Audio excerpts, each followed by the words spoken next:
रात की पुकार, भाग दो। पार्ट 1 को देखने के लिए आई बटन पे क्लिक करें। रात का सन्नाटा गहराता जा रहा था। चारों ओर बस सायों की दुनिया थी। अंधेरा, ठंडी हवा और उस वीरान हवेली से आती एक अजीब सी गूंज। मैंने कैमरा कसकर पकड़ा और धीरे धीरे हवेली के अंदर कदम रखा। दरवाजा चरमराते हुए खुला, जैसे किसी ने अंदर से उसे धकेला हो। मेरे पैरों तले जमीन ठंडी पड़ चुकी थी और हवा में जलते हुए लकड़ी की हल्की हल्की गंध तैर रही थी। क्या यह वही गंध थी जो निशा के जलाए जाने के समय उठी होगी? मैंने अंदर झांका। चारों ओर बस धूल ही धूल थी।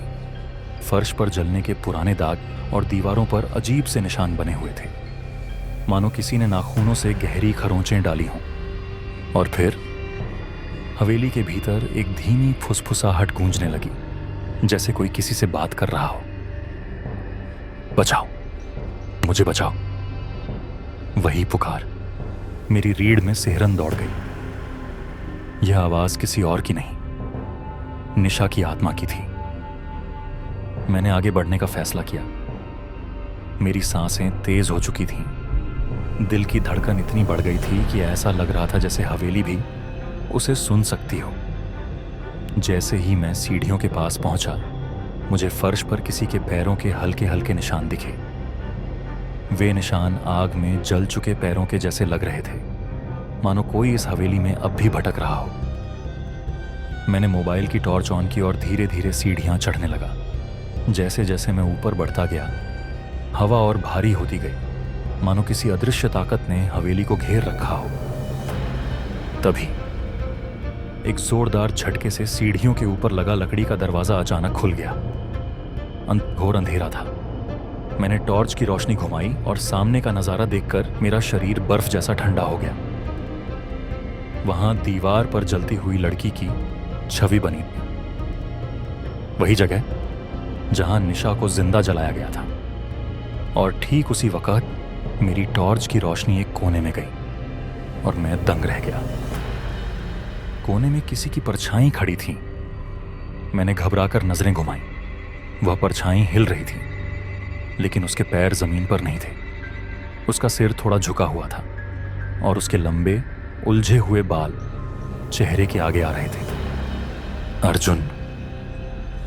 मैंने झटके से पीछे देखा।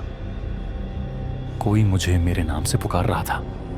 यह आवाज ठंडी थी, पर इतनी दर्द भरी कि मेरे रोंगटे खड़े हो गए। तभी हवेली की खिड़की जोर से खुली और तेज हवा चलने लगी। मेरे कैमरे की स्क्रीन पर अचानक अजीब अजीब चित्र आने लगे, जैसे किसी ने अपने नाखूनों से उन पर खरोंचें बना दी हों। फिर दरवाजा अपने आप बंद हो गया। मैं अब हवेली के अंदर फंस चुका था। मैंने हिम्मत जुटाकर कैमरा वापस ऑन किया और कमरे के अंदर झांका। फर्श पर कोई अपने नाखून घसीट रहा था और फिर एक भयानक चीख गूंजी। तू यहां क्यों आया है?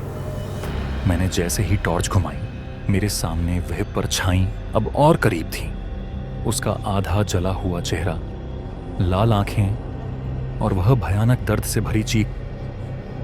तू भी जल जाएगा। मैंने तेजी से पीछे हटने की कोशिश की, लेकिन अचानक कोई अदृश्य ताकत मुझे खींचने लगी। मेरा शरीर बेजान सा महसूस होने लगा। क्या यह वही चुड़ैल थी? क्या मैं अब इस हवेली से जिंदा निकल पाऊंगा?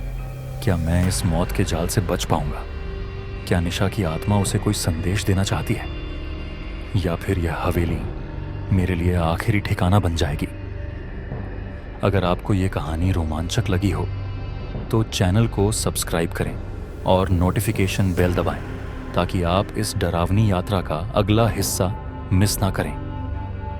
आगे हम जानेंगे कि इस हवेली की सबसे गहरी और सबसे खौफनाक सच्चाई क्या है, और मेरे लिए क्या यह आखिरी रात साबित होगी?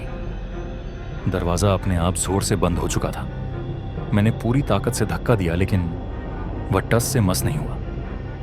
मेरी सांसें तेज हो रही थीं। दिल की धड़कन इतनी बढ़ गई थी कि पूरे सीने में उसका कंपन महसूस हो रहा था। यह क्या हो रहा है? अचानक पीछे से हल्की हंसी सुनाई दी। कोई लड़की की हंसी, जो धीमे धीमे खौफनाक होती जा रही थी। मैंने झटके से पीछे देखा, टॉर्च की रोशनी घुमाई। कोई नहीं था, लेकिन तभी एक परछाई दीवार पर दौड़ गई। तू यहां क्यों आया? यह वही ठंडी भयानक आवाज थी। मैंने जल्दी से कैमरा उठाया और रिकॉर्डिंग चालू कर दी। मेरी उंगलियां कांप रही थीं, लेकिन अब पीछे हटने का कोई रास्ता नहीं था।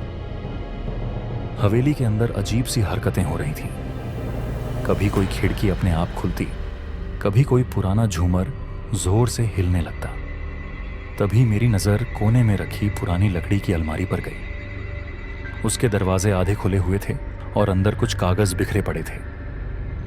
मैंने धीरे धीरे अलमारी खोली और अंदर रखी एक पुरानी डायरी निकाल ली। ये किसकी हो सकती है? मैंने उसे खोला और पढ़ना शुरू किया। मैं निर्दोष हूं, मैं चुड़ैल नहीं हूं। मुझे मार डालेंगे। अगर कोई यह पढ़ रहा है तो सच सबके सामने लाना। यह निशा की आखिरी लिखी हुई बातें थीं। मैं पन्ने पलट ही रहा था कि अचानक एक जोरदार धमाका हुआ। कोई ताकतवर चीज मेरे ऊपर गिर पड़ी। अलमारी से पीछे हटते ही मैंने देखा कि कमरे का तापमान गिरने लगा था। मेरी सांसों से धुआं निकल रहा था, जैसे मैं किसी बर्फीले इलाके में खड़ा हूं। टिक टिक टिक, किसी के नाखून लकड़ी पर घिसने की आवाज आने लगी।